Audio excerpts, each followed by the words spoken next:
The dust devils were dancing across Katherine Dalton's dying ranch when she saw the stranger walking up the long drive. His hat pulled low against the merciless August sun that had been baking San Andreas, California, for 3 months straight without a drop of rain. She stood on the sagging porch of the farmhouse her husband had built 7 years ago, her calloused hands gripping the weathered railing as she watched the tall figure approach, leading a paint horse that looked as weary as she felt.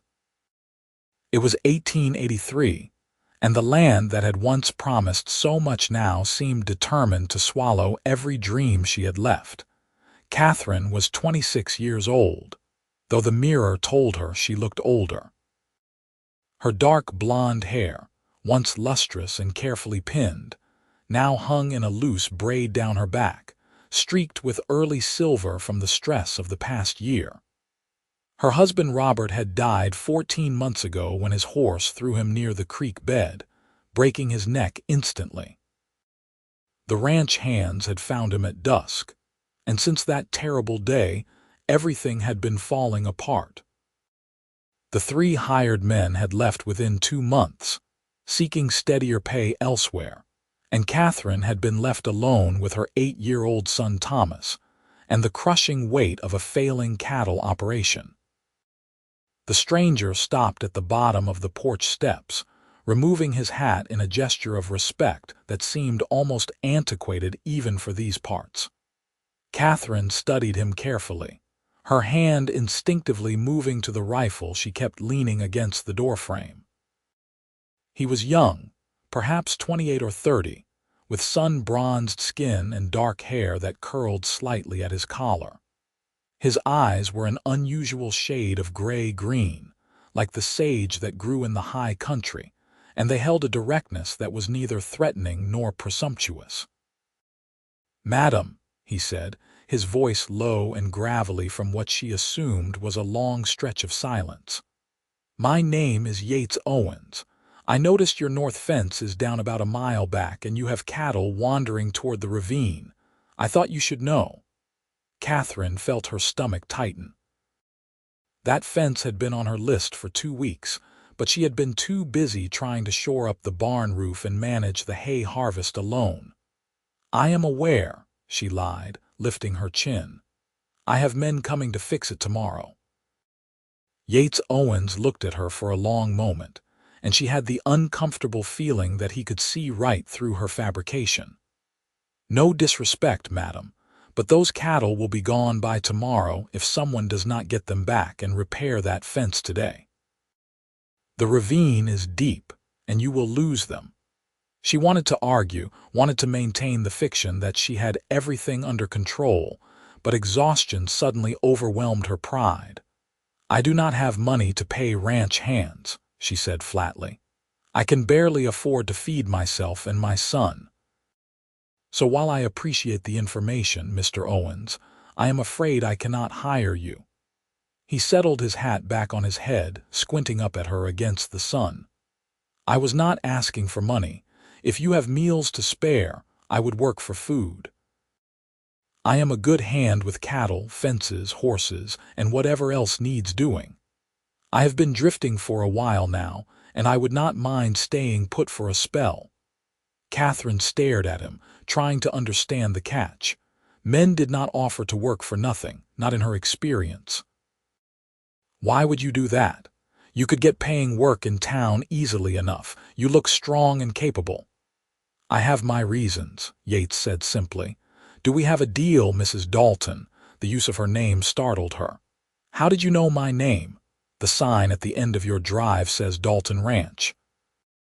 "I assumed." He paused. "If you want references, I worked for the Bar T Ranch in Arizona for 3 years and before that for the Copper Creek outfit in Nevada. I know cattle and I know hard work. I do not drink to excess, I do not gamble, and I do not cause trouble. All I am asking for is 3 meals a day and a place to sleep. The barn would be fine." Katherine felt something loosen in her chest, a knot of tension she had been carrying for so long she had forgotten it was there. This was either the answer to desperate prayers or the beginning of a new disaster, but she was too tired to care which. "All right, Mr. Owens, you can start with that fence, but I warn you the meals are simple and there is not much variety." "Simple suits me fine, madam." He touched the brim of his hat again and turned to lead his horse toward the barn. Katherine watched him go, wondering what kind of man offered to work for just food and what secrets he might be running from. Then she turned and went back into the house, where she had bread rising and a pot of beans that would now need to stretch to feed one more mouth. Thomas came running in from the back field an hour later, his face flushed with excitement. "Mama, there is a man fixing the north fence. I saw him riding out with the tools and lumber from the barn." "Who is he?" "His name is Mr. Owens, and he is going to be helping us for a while," Katherine said, stirring the beans and adding a bit more water to thin them out. "He will be taking his meals with us and sleeping in the barn. You are to be polite and stay out of his way while he is working." "Is he going to be our new ranch hand?" Thomas asked, his eyes wide with hope. The boy had been struggling since his father's death, trying to be the man of the house at an age when he should have been fishing in the creek and climbing trees. "He is helping us, yes. But Thomas, do not get too attached. He said he is just passing through." Katherine kept her voice gentle but firm. She could not afford to let her son build up hopes that would only be crushed when this stranger inevitably moved on. That evening, Yates returned to the house just as the sun was setting, painting the sky in shades of orange and crimson that reminded Katherine of better times. He washed up at the pump in the yard, scrubbing the dirt and sweat from his hands and face with methodical thoroughness before knocking on the kitchen door. "Come in," Katherine called, and he entered, removing his hat and holding it in his hands. The kitchen was small but clean, with a wooden table that seated four and a cast iron stove that was the pride of Katherine's limited possessions. She had set out 3 plates and filled them with beans, cornbread, and a small portion of salt pork that she had been saving. It was not much, but it was honest food. "Mr. Owens, this is my son Thomas. Thomas, this is Mr. Owens." Yates extended his hand to the boy with the same seriousness he might have shown a grown man. "Pleased to meet you, Thomas. You have a fine ranch here." Thomas shook his hand solemnly, his chest puffing out a little at being treated with such respect. "Thank you, sir. My papa built it." "He did good work," Yates said simply, and Katherine felt an unexpected sting of tears behind her eyes at the sincere acknowledgment of Robert's efforts. They sat down to eat, and Katherine was surprised by Yates's table manners. He ate with appreciation but not greed, taking his time and complimenting the food genuinely. He answered Thomas's eager questions about the fence repair and the cattle with patience, explaining the work in a way that made the boy feel included without talking down to him. "I counted 47 head out there," Yates said to Katherine as he finished his beans. "Is that your full herd?" Katherine nodded, feeling the shame of it. "We had nearly 200 when my husband was alive. We had to sell most of them to pay debts and keep the ranch afloat this past year. Those 47 are all I have left." Yates was quiet for a moment, his expression thoughtful. "That is still a viable start. With good management and some luck, you could build that herd back up in a few years. The land here is good, even with the drought. When the rains come, this will be prime grazing." "If the rains come," Katherine said bitterly. "And if I can hold onto the ranch long enough to see them. The bank is patient, but not infinitely so." "How much time do you have?" Yates asked, his tone matter of fact rather than pitying, which Katherine appreciated. 3 months. "Maybe 4 if I can convince Mr. Henderson at the bank that I am making progress." She did not know why she was telling this stranger her troubles, but there was something about his calm presence that made her want to unburden herself. Yates nodded slowly. Then we will have to make sure you can show progress. Tomorrow I will work on getting the rest of the fences secure and check the water situation. If you do not mind my asking, what are your immediate priorities? Katherine blinked, unused to being consulted like a partner rather than being told what to do. The barn roof is leaking in 3 places. The south pasture fence is nearly gone. The well is getting low, and I need to bring in the rest of the hay before it is too late in the season. Oh, and the chickens stopped laying properly, though I think that is because something has been getting into the henhouse at night. I can handle the henhouse tonight, Yates said. Whatever is getting in there is probably a weasel or a fox. I will set some traps and reinforce the weak spots. The barn roof I can patch tomorrow, and we can tackle the fences as we go. The hay is the most time-sensitive, so that should be priority. Do you have a working mower and rake? They are old but functional. I have been doing what I can, but it is slow going alone. With 2 of us working, we can have it done in a week, Yates said confidently. Maybe less. That night, after Thomas had gone to bed and the dishes were washed and put away, Katherine stood at the kitchen window and watched the lantern light moving around the henhouse as Yates worked. She could not shake the feeling that something about this situation was too good to be true. But for the first time in months, she felt a tiny flicker of hope that maybe, just maybe, she might be able to save the ranch after all. The days that followed fell into a rhythm that was both strange and comforting. Yates rose before dawn and worked until sunset, tackling each task with a quiet competence that Katherine found both impressive and humbling. He repaired the henhouse, and the predator raids stopped immediately. He patched the barn roof so skillfully that Katherine wondered where he had learned carpentry. He spent long hours in the hay fields, cutting and raking with steady precision, and within 5 days, the barn was full of fresh hay that would feed their small herd through the winter. Katherine worked alongside him when she could, leaving Thomas to handle the lighter chores around the house. She found herself watching Yates when she thought he would not notice, studying the way he moved with such economy of effort, the way he spoke to the animals with gentle authority, the way his face softened when Thomas peppered him with questions. He rarely spoke about himself, deflecting personal questions with polite vagueness. She learned that he was from Kansas originally, that he had been working ranches since he was 14, and that he had no family to speak of. When she asked why he was drifting, he simply said he had not found a good enough reason to stay anywhere yet, and changed the subject. It was during the 2nd week, while they were working together to repair a section of fence in the brutal afternoon heat, that Katherine began to see Yates as something more than just a helpful stranger. They had been working in companionable silence, the only sounds the clink of the hammer and the distant lowing of cattle, when Yates suddenly spoke. "Your husband must have been a good man.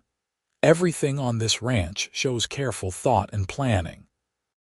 Katherine paused, wiping sweat from her forehead with her sleeve. "He was. Robert loved this land more than anything. Well, almost anything." She smiled slightly. "He loved Thomas more, and I suppose he loved me too, though he was not much for saying it out loud. Some men show love through their actions rather than their words," Yates said, driving a nail home with 3 precise strikes. "Building a place like this for his family, that says a lot. I suppose it does." Katherine was quiet for a moment, then found herself saying something she had not admitted to anyone. "But I cannot help being angry with him sometimes, for dying and leaving me with all of this. I know it was not his fault, that the accident could have happened to anyone, but still, I am angry."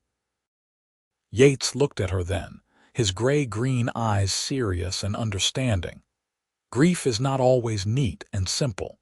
You are allowed to be angry and sad and scared all at once. It does not mean you loved him any less. Katherine felt something crack open inside her chest, some tightly held thing she had been protecting. How do you know about grief? Everyone knows about grief if they live long enough, Yates said quietly. I lost my mother when I was 12 and my father when I was 16. My sister died of fever when I was 20. After that, I just started moving and never really stopped. I am sorry, Katherine said softly. That is a lot of loss for one person. We all carry what we are given, Yates replied, returning his attention to the fence. The trick is not letting it crush you under the weight. They worked the rest of the afternoon in silence, but it was a different kind of silence now, laden with mutual understanding and something else Katherine could not quite name. That evening, after supper, Thomas convinced Yates to teach him how to rope a fence post. Katherine watched from the porch as man and boy worked together in the fading light, Yates demonstrating the technique with patient repetition, while Thomas laughed at his own clumsy attempts. Something about the scene made Katherine's heart ache with a bittersweet mixture of grief and longing. Robert should have been the one teaching their son these skills, but Robert was gone, and here was this stranger filling a void she had not even realized was so vast. As the weeks passed, Katherine found herself looking forward to the quiet conversations she and Yates shared during the workday and over meals. He had a dry sense of humor that caught her off guard, and an intelligence that belied his lack of formal education. He asked her opinion on ranch matters and actually listened to her answers, implementing her suggestions when they were good and gently explaining his reasoning when he disagreed. She also became aware of him in ways that had nothing to do with his competence as a ranch hand. The way his shirt pulled across his shoulders when he lifted something heavy. The rare smile that transformed his serious face into something almost boyish. The sound of his laughter when Thomas said something amusing.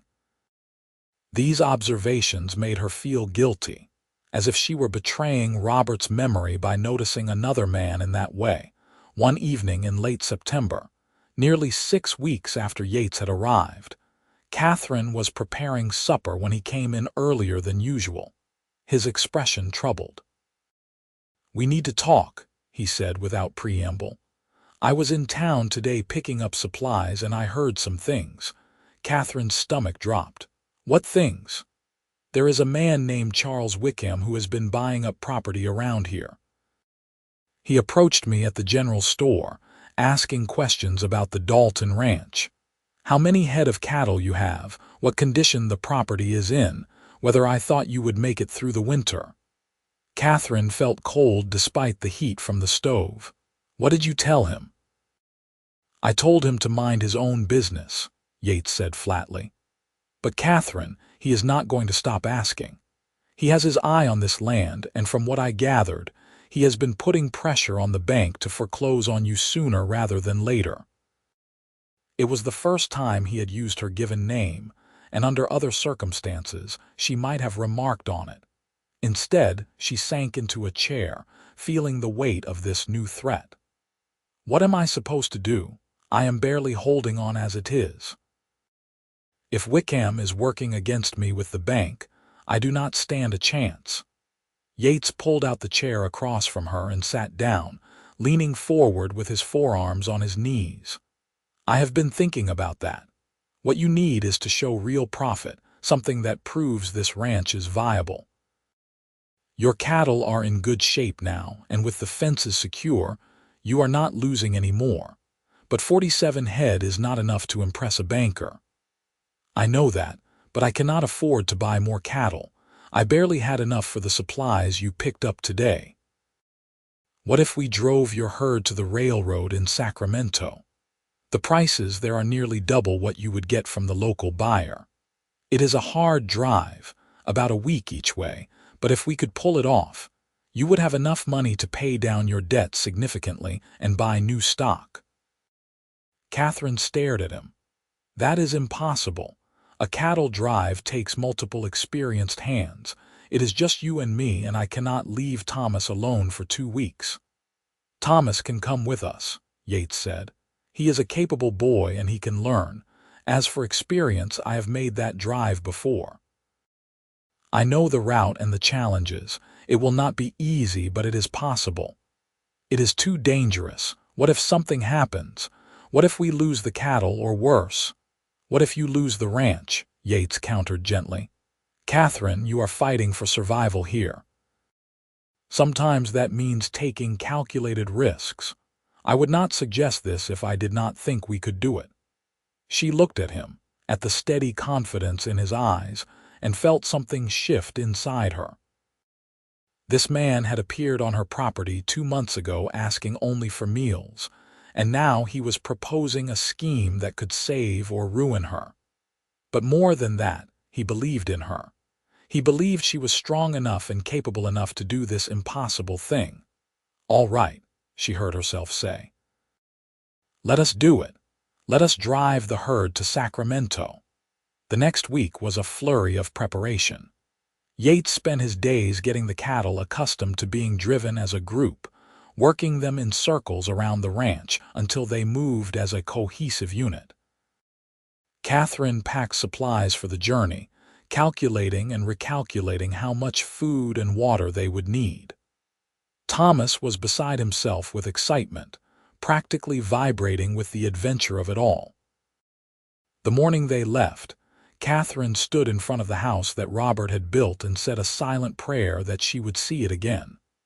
Then she mounted her horse, checked that Thomas was secure on his pony, and nodded to Yates.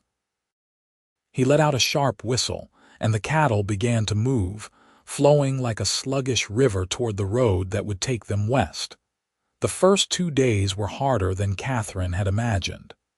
The cattle were skittish, unused to traveling such distances, and twice they nearly scattered. Yates seemed to be everywhere at once, his horse cutting through the herd with practiced ease, keeping the stragglers in line, and the leaders from moving too fast. Katherine found muscles she did not know she had screaming in protest, and Thomas, for all his enthusiasm, was drooping in his saddle by the second afternoon. They camped that night by a small creek, and Katherine cooked beans and biscuits over an open fire while Yates set up watch rotations. "You and Thomas take the first 4 hours of sleep," he said. "I will watch the herd and wake you at midnight." "That is not fair to you," Katherine protested. "You have been working harder than anyone. I am used to little sleep. You need rest if you are going to make it through tomorrow." His tone brooked no argument, and Katherine was too exhausted to fight. She and Thomas spread their bedrolls under the stars, and within minutes, her son was fast asleep. Katherine lay awake longer, listening to the sounds of the cattle settling and the occasional call of a night bird. She could see Yates moving among the herd on foot, checking on the animals with quiet murmurs. The sight of him, so dedicated and tireless, made something warm unfurl in her chest. When he woke her at midnight, his hand gentle on her shoulder, she rose without complaint and took her position watching the herd. Yates bedded down near the fire, and within moments, his breathing had evened into sleep. Katherine found herself watching him in the firelight, studying the lines of his face, the way his dark hair fell across his forehead. She wondered again what had brought him to her ranch, what he was running from or searching for. And she wondered, with a mixture of fear and anticipation, what would happen when the ranch was saved and he no longer had a reason to stay. The drive continued through days of scorching heat and choking dust. They lost 2 steers to a steep ravine on the 4th day, and Katherine cried bitter tears of frustration until Yates pointed out that 45 head at Sacramento prices was still far better than 47 head at local prices. His pragmatism steadied her, and she pushed forward. Thomas proved himself more capable than Katherine had dared hope. He never complained. even when she knew he was exhausted and saddle sore. He took to the work with a determination that reminded her achingly of Robert, and she saw Yates watching the boy with obvious approval. On the sixth evening, as they were making camp in a hollow protected from the wind, a group of 5 riders appeared on the ridge above them. Catherine's hand immediately went to the rifle on her saddle, but Yates shook his head slightly, his body language relaxed but alert. "Evening," the lead rider called down. He was a rough-looking man with a scarred face and calculating eyes. "That is a nice little herd you have got there. Where are you headed?" "Sacramento," Yates replied easily. "We are just passing through." "Dangerous country for a woman and a boy to be traveling," the man said, his gaze sliding over Katherine in a way that made her skin crawl. "You might want some additional protection. We would be happy to ride along for a small fee." "We are managing fine on our own, but thank you for the offer," Yates said, his tone still friendly but with an edge of steel underneath. The riders exchanged glances, and Katherine could see them calculating whether 3 people and 45 head of cattle were worth the trouble of a fight. Finally, the leader shrugged. "Suit yourselves, but this country is not as empty as it looks. You might find you need help before you make it to Sacramento." They rode off, and Katherine released a breath she had not realized she was holding. "Do you think they will come back?" "Probably," Yates said calmly. "Which is why we are going to push through the night and put as much distance between us and them as we can. Wake Thomas and get him some food quickly. We move in 15 minutes." The night drive was grueling and surreal. The cattle dark shapes moving through moonlit landscape, the only sounds the shuffle of hooves and the creak of leather. Katherine dozed in her saddle, jerking awake every time her horse stumbled, while Thomas rode between her and Yates, somehow managing to stay mounted despite being more asleep than awake.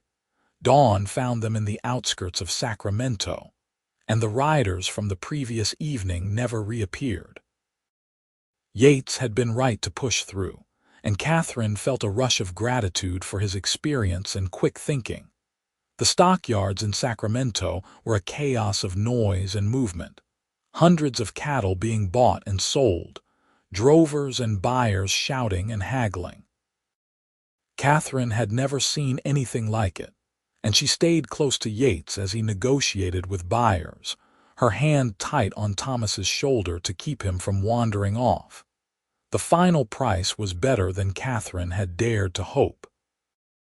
After Yates's skilled negotiating, they received nearly double what the local buyer would have paid. Standing in the bank with the draft in her hand, Katherine felt tears streaming down her face. It was enough to pay down her debt substantially, buy breeding stock, and have a small cushion for the winter.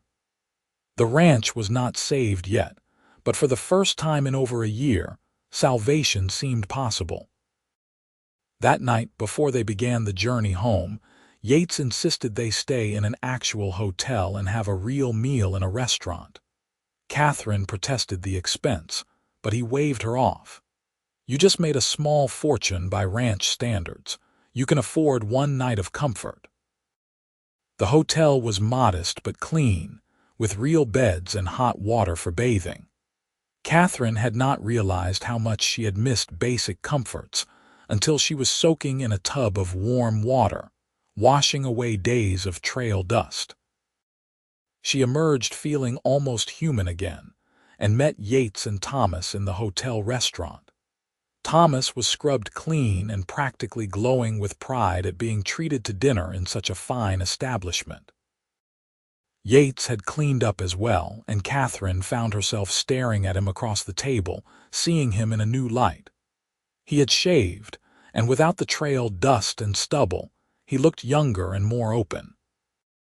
When he smiled at something Thomas said, Katherine felt her heart skip in a way that both thrilled and frightened her. They ate steaks and potatoes and fresh bread with butter, luxuries Katherine had not had in months. The conversation flowed easily, with Thomas recounting every exciting moment of the drive and Yates adding details that made the boy beam with pride. Katherine found herself laughing, really laughing, for the first time since Robert's death. After Thomas had been sent up to bed, protesting that he was not tired despite his drooping eyelids, Katherine and Yates sat in the hotel lobby, unwilling to let the evening end. The lobby was quiet, with just a few other guests reading newspapers or chatting softly. "I cannot thank you enough for what you have done," Katherine said finally, the words inadequate for the depth of her gratitude. "Without you, I would have lost everything." "You would have found a way," Yates said, but there was a warmth in his eyes that made her breath catch. "You are stronger than you think, Katherine. I did not feel strong when you arrived. I felt like I was drowning. Strength is not about never struggling. It is about keeping going even when you want to give up." He paused, then said quietly, "You impress me. You should know that." Katherine felt heat rise in her cheeks. "I impress you. You are the one who can do everything. Fix fences, manage cattle, negotiate with buyers. I am just trying to keep my head above water. You are raising a good son alone, running a ranch by yourself, and refusing to give up even when everything seems hopeless. That takes a kind of courage I am not sure I have." They looked at each other across the small distance of the lobby, and Katherine felt something pass between them, some acknowledgement of feelings neither of them was quite ready to name. Then Yates cleared his throat and stood. "We should both get some rest. We have a long ride ahead of us tomorrow." Katherine nodded and rose as well, but as she moved past him toward the stairs, his hand caught hers briefly, just a squeeze of connection that lasted only a heartbeat. "Sleep well, Katherine. You too, Yates." She lay awake in her hotel bed for a long time that night, listening to Thomas's soft snoring in the bed next to hers, and thinking about a man who had asked only for meals and had given her back her future. The return journey was easier, without the cattle to manage, but Katherine found herself dreading its end. The drive had changed something between her and Yates, broken down walls that had protected her heart. She could no longer pretend he was just a hired hand or a helpful stranger. She was falling in love with him, if she had not already fallen, and the knowledge terrified her. What if he left as suddenly as he had arrived? What if his restlessness called him away to another ranch, another town, another life? She could not bear the thought of losing him now, but she did not know how to ask him to stay without revealing too much of her heart. Thomas had no such reservations. On the second day of the return trip, he asked Yates directly, "Are you going to stay with us forever?" Yates glanced at Katherine, then back at the boy. "I do not know about forever, Thomas. That is a long time. But you like it at our ranch, do not you? And Mama needs help. We both do." "Thomas, that is enough," Katherine said, mortified. "Mr. Owens has his own life to live. We cannot expect him to stay just because we need help." "But I want him to stay," Thomas said stubbornly, and Katherine saw tears gathering in his eyes. "I do not want him to leave like Papa did." Yates reined his horse to a stop and dismounted, going to Thomas's side and lifting the boy down from his pony. He knelt in the dust so they were eye to eye. "Thomas, your Papa did not leave because he wanted to. He loved you very much and he would still be here if he could. You know that, right?" Thomas nodded, tears spilling down his cheeks. "But you could stay if you wanted to. You are choosing." "You are right," Yates said gently. "I am choosing. And that is a big decision that I need to think about carefully. But I promise you this. I will not leave without saying goodbye, and I will not leave until I know you and your Mama are going to be all right. Can that be enough for now?" Thomas threw his arms around Yates's neck, and Katherine had to look away, her own eyes stinging with unshed tears. When they remounted and continued riding, Yates was quiet, his expression thoughtful in a way that gave Katherine no clue to his feelings. They arrived back at the ranch on a golden October afternoon, the air finally carrying a hint of the coolness that promised autumn. The ranch looked both familiar and strange to Katherine's eyes, smaller than she remembered but also more precious.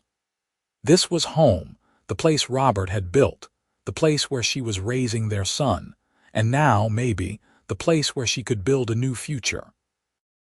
The next morning, Katherine rode into town to settle accounts with the bank. Mr. Henderson, the banker, could barely hide his surprise when she presented the draft from Sacramento and requested it be applied to her mortgage. "Mrs. Dalton, this is quite unexpected. I had heard you were struggling." "I was struggling, Mr. Henderson, but with good management and hard work, the ranch is turning around.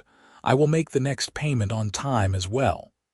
Katherine kept her voice level and professional, but inside she was rejoicing at the look on the banker's face. "I see. Well, this is very good news indeed. Mr. Wickham will be disappointed, of course. He had expressed interest in purchasing your property should you default. You can tell Mr. Wickham that the Dalton Ranch is not for sale and will not be in the foreseeable future." Katherine stood, gathering her things. "Good day, Mr. Henderson." She walked out of the bank with her head high, feeling like she had won a significant battle. The war was not over. She still had a mortgage to pay and a ranch to run, but for the first time, victory seemed possible. That evening, she made a special dinner to celebrate, using some of the money from the drive to buy a chicken and fresh vegetables. As they sat around the table, Thomas chattering excitedly about his adventures, Katherine caught Yates watching her with an expression she could not quite read. After Thomas had gone to bed, Katherine found Yates on the porch, staring out at the darkening landscape. She joined him, wrapping her shawl around her shoulders against the evening chill. "You did well today," Yates said without looking at her. "Standing up to the bank, showing them you are not someone to be pushed around." "I learned from watching you," Katherine admitted. "The way you negotiated with those buyers in Sacramento, you never showed weakness, but you were not aggressive either. You just knew your worth and stood by it.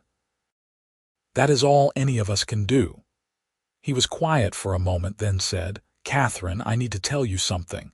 Her heart lurched with dread. This was it. He was going to say he was leaving, that he had done what he came to do, and now it was time to move on. "All right. The reason I showed up here asking to work for just meals, it was not entirely altruistic. I had just left a situation in Nevada that went bad. There was a woman, the daughter of the ranch owner I was working for.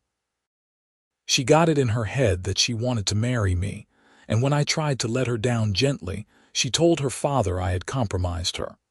I had not, but her father did not believe me. I left before things could get violent, but I left with just my horse and the clothes on my back. I did not have money for food, let alone lodging." Katherine absorbed this, understanding dawning. "So you really were desperate when you showed up here." "I was, and I figured I would stay a week, maybe two, just long enough to earn some decent meals and move on. But then I got to know you and Thomas, and I saw how hard you were fighting, and I could not just walk away. And now—" He trailed off, finally looking at her. "Now I do not want to leave at all, but I do not know if I have the right to stay." "What do you mean, the right to stay?" Katherine's voice was barely a whisper. "I am in love with you, Katherine. I have been for weeks now, maybe longer. And I love Thomas like he was my own son. But I do not want you to feel obligated to me because I helped save the ranch. I do not want you to feel like you owe me anything." Katherine felt like all the air had been sucked from her lungs. He loved her. This strong, capable, kind man loved her. "Yates, I do not feel obligated to you. I feel—" She stopped, trying to find the right words.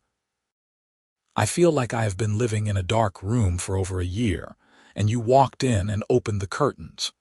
You made me remember what it is like to hope, to laugh, to feel like I could handle whatever came next. And somewhere along the way, I fell in love with you too." He reached for her hand, his fingers warm and calloused against hers. "I know it has not been that long since Robert died. I do not want to dishonor his memory." "Robert would want me to be happy," Katherine said, surprised by how certain she felt. "He would want Thomas to have a father figure, and he would want the ranch to thrive. You are not replacing him, Yates. You are helping us build something new." He pulled her closer, his other hand coming up to cup her face. "Are you sure? Because if I stay, I am staying forever. I do not do anything halfway." "I am sure," Katherine whispered, and then his lips were on hers, gentle at first, then deepening as she responded. It was nothing like kissing Robert had been. This was different, new, flavored with its own unique sweetness. When they finally pulled apart, both breathless, Katherine was smiling through tears. "So you will stay?" "I will stay," Yates confirmed. "If you will have me, I will have you."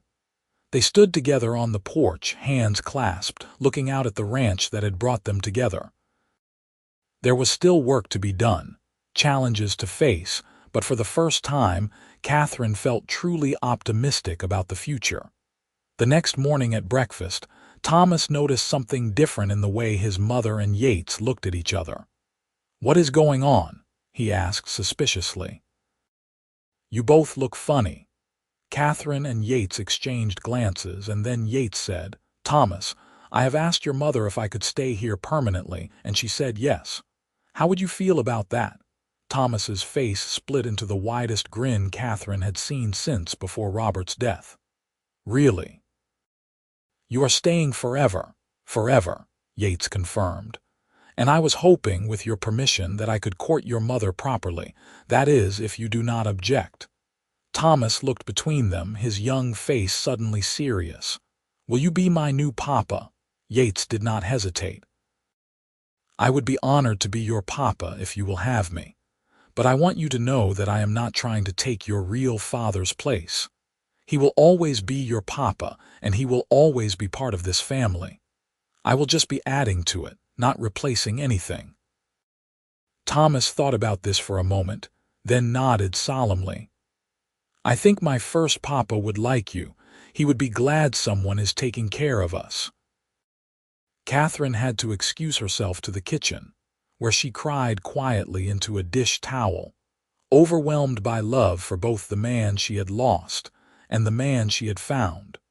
The courtship that followed was unlike anything Katherine had experienced. With Robert, it had been the expected progression of a young man and woman from neighboring ranches, polite social calls, chaperoned outings, a practical proposal. With Yates, even though they were living under the same roof and working side by side every day, there was a romance to it that made her feel young and cherished. He brought her wildflowers from the high meadow. He taught her to rope cattle properly, standing behind her to adjust her grip, his breath warm against her ear.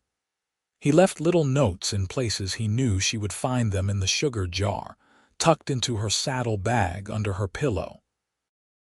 The notes were simple, things like, "You are the strongest person I know," or "Your smile is my favorite part of every day." But they made her feel treasured in a way she had never experienced. In turn, Katherine found ways to show her feelings. She mended his clothes with extra care, adding small touches like reinforced buttons and smooth seams. She made his favorite meals and learned how he liked his coffee. She listened to his stories about his years of drifting and helped him see that his wandering had not been wasted time, but a journey that had led him exactly where he needed to be. The ranch continued to improve under their combined efforts. With the money from the Sacramento drive, they purchased 20 young heifers and a good bull, laying the foundation for rebuilding the herd.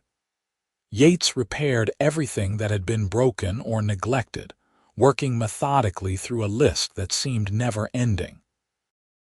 Katherine managed the books and the household, her natural organizational skills coming to the fore now that she had a partner to share the physical labor. Thomas thrived under Yates's attention, learning ranch skills and gaining confidence with every passing week. The boy had been carrying too much weight on his young shoulders, trying to be the man of the house, and having Yates, there freed him to be a child again while still learning and growing. On a crisp November evening, 3 months after Yates had first walked up the drive, he asked Katherine to marry him officially. They were sitting by the fire in the main room, Thomas already asleep upstairs, when Yates reached into his pocket and pulled out a simple gold band.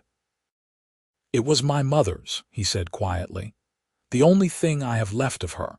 I know it is not fancy, but I would be honored if you would wear it." Katherine took the ring with trembling hands, seeing the love and hope in Yates's eyes. "It is perfect, and yes, I will marry you." They were wed in the small church in San Andreas on a December morning, when the first real rain in months was falling, washing the dusty land clean and promising renewal. Thomas stood with them as witness, beaming with pride in his new suit. The ceremony was simple, attended by a handful of neighbors and townspeople who had watched Katherine's struggle and were genuinely happy to see her finding joy again. When the preacher pronounced them husband and wife, Yates kissed her with a tenderness that brought tears to Katherine's eyes. This was her new beginning, the second chance she had never expected to receive. The wedding breakfast was held at the ranch, with neighbors contributing dishes and well wishes. Even Mr. Henderson from the bank came, looking slightly uncomfortable but offering sincere congratulations. Charles Wickham did not attend, but Katherine heard later that he had moved his land-buying schemes to another county, frustrated by her unexpected solvency. That night, after the guests had left and Thomas was sleeping soundly, Katherine and Yates stood together in the bedroom that had once been hers and Robert's. She had been worried it might feel strange or wrong, but as Yates gathered her into his arms, all doubt vanished. This was right. This was where she was meant to be. Their lovemaking was gentle and sweet. Two people who had been alone for too long finding comfort and passion in each other. Afterward, lying in Yates's arms with her head on his chest, Katherine felt a peace she had thought was lost to her forever.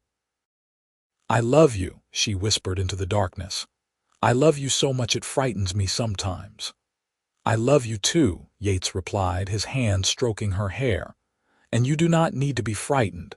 I am not going anywhere. This is my home now. You and Thomas are my family." The winter that followed was cold but not harsh, and the ranch animals thrived under Yates's expert care. In February, Katherine discovered she was pregnant, and the joy on Yates's face when she told him made her fall in love with him all over again. Thomas was excited about becoming a big brother, already planning all the things he would teach the baby. The pregnancy was easier than Katherine's first had been, perhaps because she was not doing all the heavy ranch work alone. Yates was protective without being overbearing, insisting she rest when she needed to, but never making her feel weak or incapable. She worked alongside him through the spring and into the summer, her body growing round with new life while the ranch blossomed around them. In August, almost exactly a year after Yates had first appeared on the ranch, Katherine gave birth to a healthy baby boy. They named him Robert James Owens, honoring both Katherine's first husband and Yates's father. Thomas was instantly smitten with his baby brother, hovering over the cradle with protective devotion. Yates held his son with wonder, his large, work-roughened hands cradling the tiny infant with infinite gentleness. "Thank you," he whispered to Katherine, his eyes bright with emotion. "Thank you for giving me a family, for giving me a home." "Thank you for saving me," Katherine replied, reaching up to touch his face, "for saving all of us." The years that followed were not without challenges. There were droughts and storms, cattle losses and lean times. But through it all, Katherine and Yates faced everything together, their partnership growing stronger with each trial overcome.